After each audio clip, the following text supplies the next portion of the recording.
¿Qué es la observación? Debemos tener en cuenta que el concepto de observación va a variar según el tiempo y el contexto en que se aplique, pero si lo queremos entender de una manera determinada, podría ser como un proceso que requiere una atención voluntaria e inteligente, que va a ser orientado por un objetivo o un fin de obtener información. Si lo llevamos a nuestro campo, la observación se da en las prácticas escolares, que se utiliza como una técnica de investigación educativa que tiene como un carácter intencionado, específico y sistemático, lo cual requiere de una planificación previa que nos facilite recoger información que va a ser referente a un problema, una cuestión o un interés. Y esta recogida tiene como finalidad mejorar la calidad del proceso de enseñanza y aprendizaje y por consiguiente el sistema educativo. Pero esta observación la encontramos de forma participativa, de forma positiva, lo cual esto que nos va a derivar algunos tipos. Yo les voy a hablar acerca de los tipos de observación. En primera instancia está la observación directa, es directa. Directa porque el investigador se pone en contacto personalmente con el hecho o fenómeno que quiere investigar. Indirecta cuando recibe la información por parte de otras personas. Observación participante o no participante. Esta es una estrategia de investigación cualitativa que permite obtener información y realizar la investigación en el contexto natural. El investigador o persona se involucra y vive la experiencia en el contexto en el ambiente cotidiano de los sujetos, en contrario de la no participante, en que la observación es recogida sin intervenir. También está la observación estructurada y no estructurada. La observación estructurada es de carácter científico y siempre está estructurada por orden, por el contrario de la no estructurada que no tiene técnicas especiales. Se encuentra también la observación de campo, observación laboratorio. De campo se realiza en un lugar donde ocurren los hechos. El recurso principal es la observación descriptiva. En la observación de laboratorio se ocurre en el laboratorio y está en un lugar siempre preestablecido y por grupo. También está la observación individual y la observación por equipos.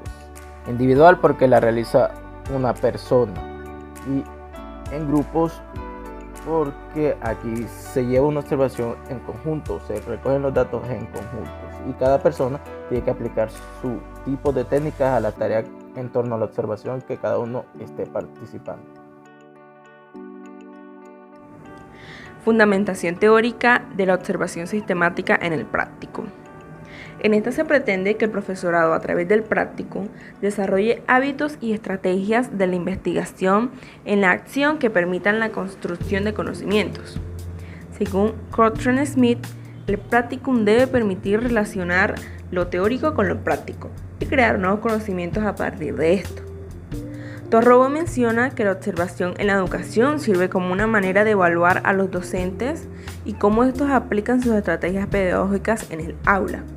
Salbalza explica al practicum como un proceso formativo donde cada estudiante aplique lo aprendido.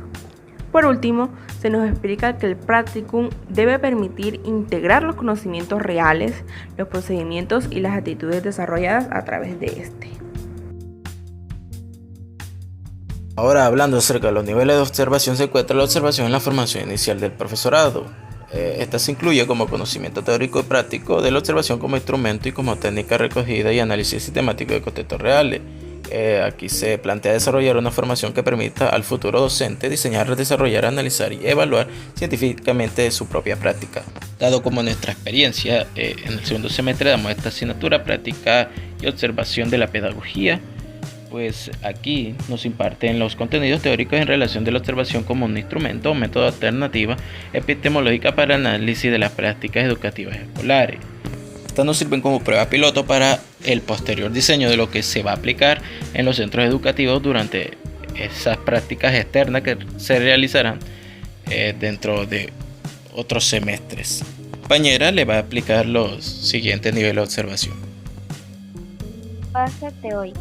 Tenemos en el trabajo en el aula, este nos incluye diferentes actividades formativas en las cuales se encuentran como la clase magistral, que nos ofrece unos fundamentos teóricos sobre el uso de herramientas en el aula, el análisis de casos, los comentarios de textos y el análisis de videos, que esto combinado en el equipo y en el trabajo individual de los estudiantes. ¿Qué nos quiere decir esto? Este estudio nos va a llevar a una clase de una metodología de un trabajo de un equipo docente, es decir, esto se va a focalizar en un problema que nos permite reflexionar sobre las prácticas en el aula. que nos ayuda a saber cuáles son como los pros y los contras, pero de una forma no juzgativa.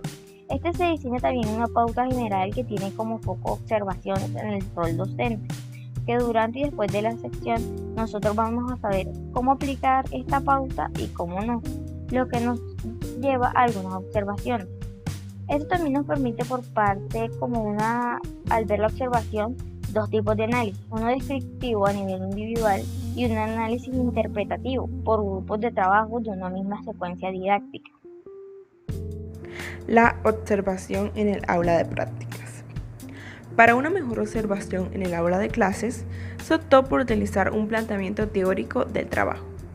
En su objetivo general, encontramos que debemos recoger información del entorno haciendo uso de la observación o técnica de investigación en el aula y así adentrarnos más a un contexto real en torno al aula de clases. También se nos explican algunos objetivos específicos. Entre ellos está observar y analizar la práctica educativa llevada a cabo por los y las docentes expertos y expertas. Recoger información sobre la práctica educativa del docente en cuanto a contenidos, sistema de comunicación utilizados, metodología, organización e integración con el alumnado. Analizar el grado de dependencia que tienen los estudiantes con cada uno de sus profesores. Y por último, recoger información en relación a los diferentes sistemas de comunicación verbal y no verbal utilizados por los y las docentes en el aula. Finalmente, tenemos a nuestra disposición diferentes guiones y pautas que están previamente determinados, las cuales debemos abordar teniendo en claro los conceptos que éstas abordan o contienen. Por ejemplo, los guiones contienen un marco teórico de referencia, un modelo a seguir, una pauta de observación y registro acorde a las variables, un análisis de la información y aportaciones de los estudiantes, además de que finalmente lleva un comunicado o informe final. Las pautas que contienen, ¿cuáles son estas variables?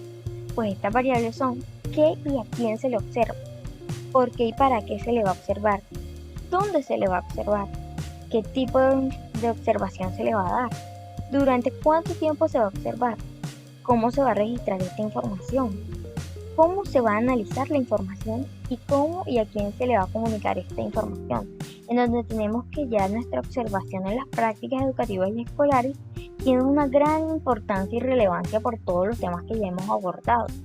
Esto se utiliza como un elemento o evaluación a nuestro sistema educativo para su reflexión y posible perfeccionamiento. Muchas gracias.